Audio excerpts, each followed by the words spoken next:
welcome back to this episode of Geography Girl. I am really excited about this episode.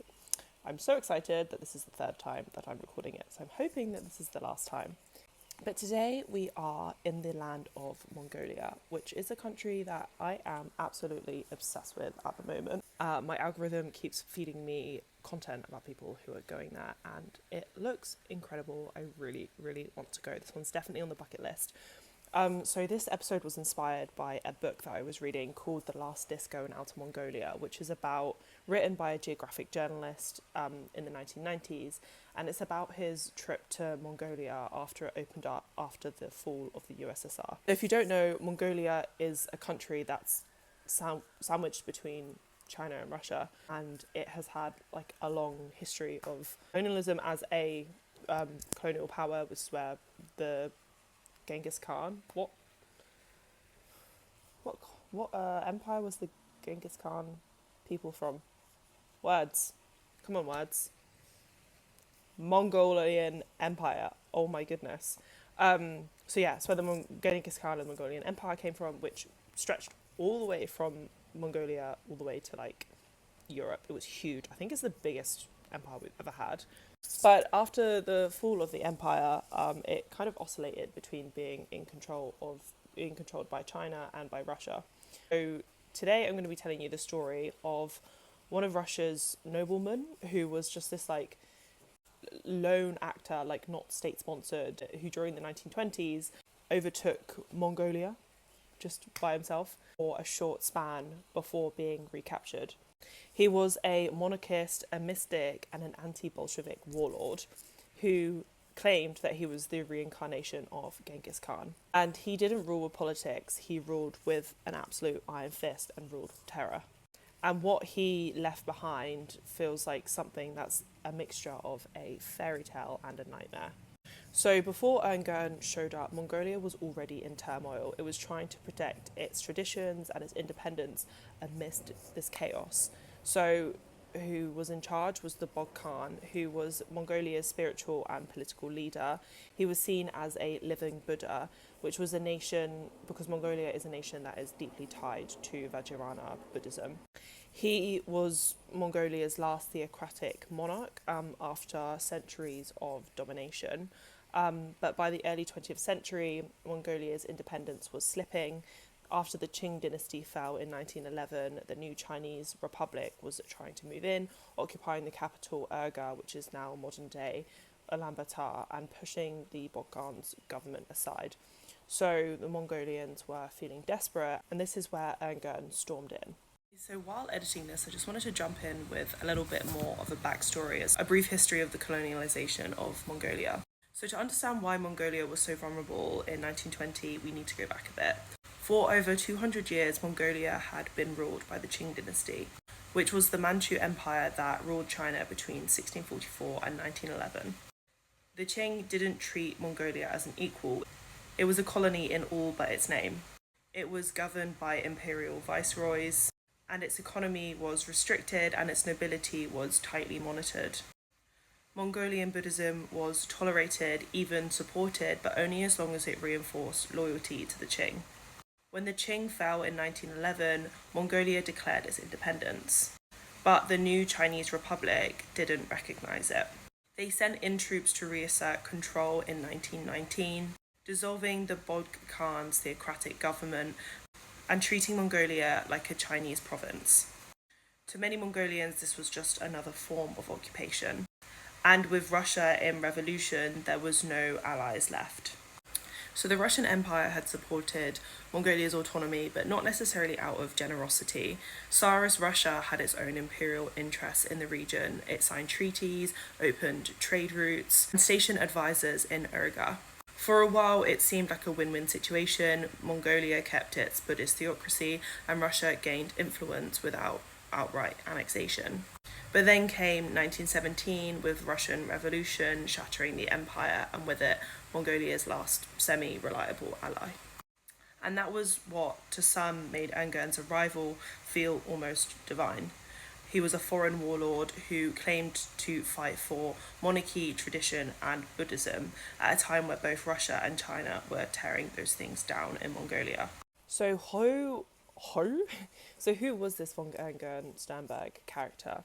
He was born in Graz in Austria-Hungary in 1886, and he was part of a proud Baltic noble family. In his words, they never took orders from the working class. Even as a kid, he was trouble, and he was such a ferocious bully that other bullies feared him, and that's how you know you're the boss level of all bullies. He tortured animals.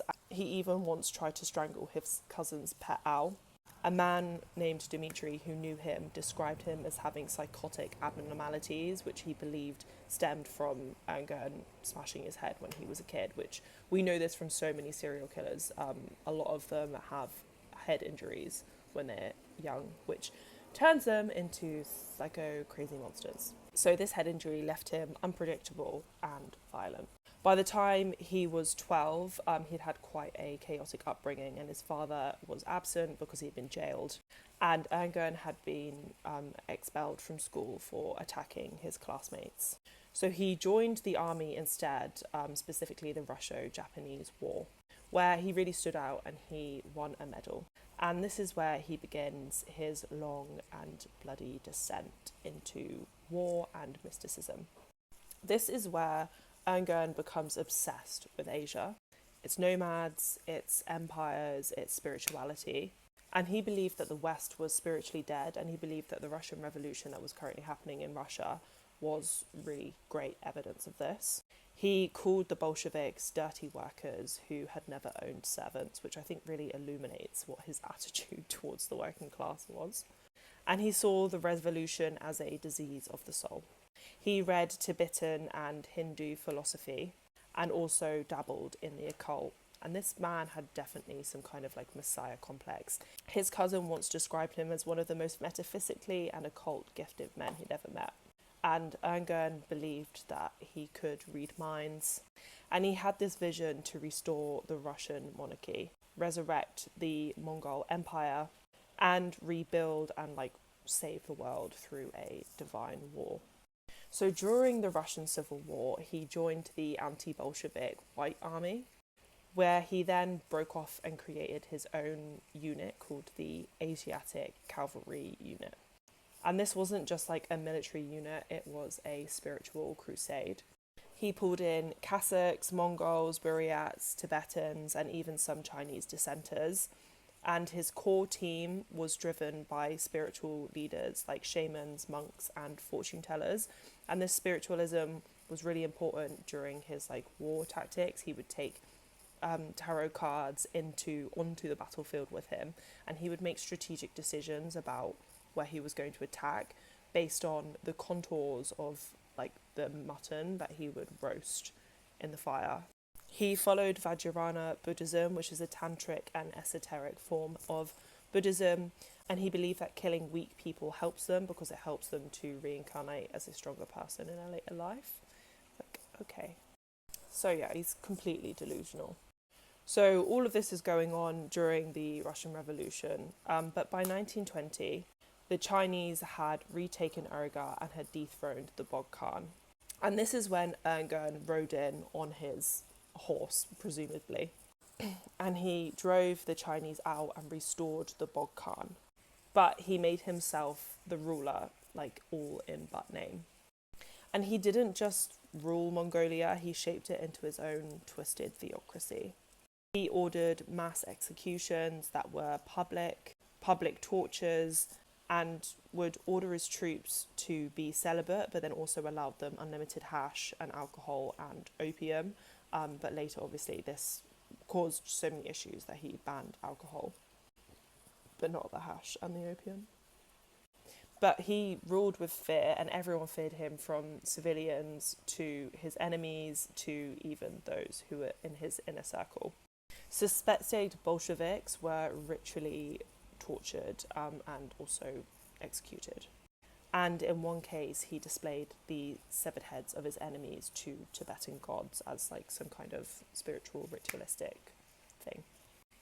Many feared him and called him a god of war.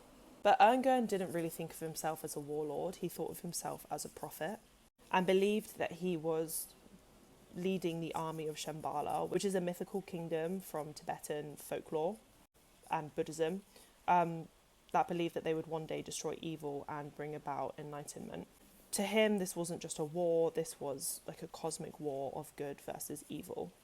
And he believed that we are the chosen ones and the instruments of purification.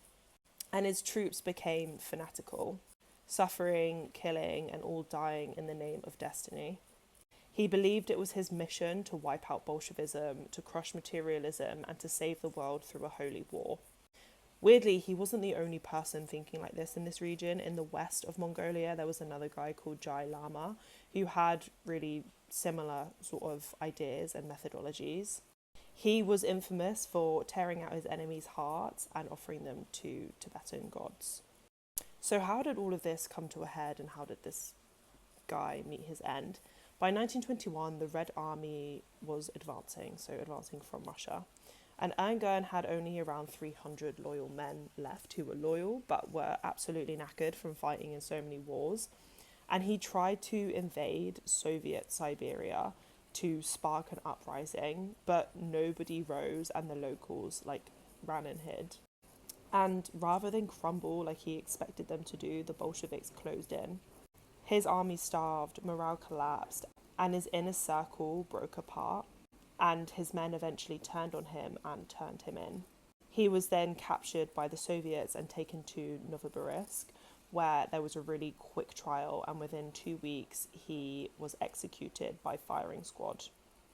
So, to wrap all of that up, what are we left with? Ungern's legacy is so tangled and so bizarre. Some remember him as a brutal tyrant. Others see him as a mystic warrior who was trying to save a lost world. And I think this is all to be expected from someone who has such a clear messiah complex and literally thinks that they are the reincarnation of one of the world's greatest and most feared leaders, Genghis Khan. Classic messiah complex. But anyway, that's it for today's episode. I really hope you enjoyed it. I will link the book The Last Disco in Outer Mongolia in the description, because it's such a good read, and it's super interesting, and it has such a fascinating history that I really, really didn't know anything about. So I'll probably be covering more stories about Mongolia, because it's just such an interesting and gorgeous place.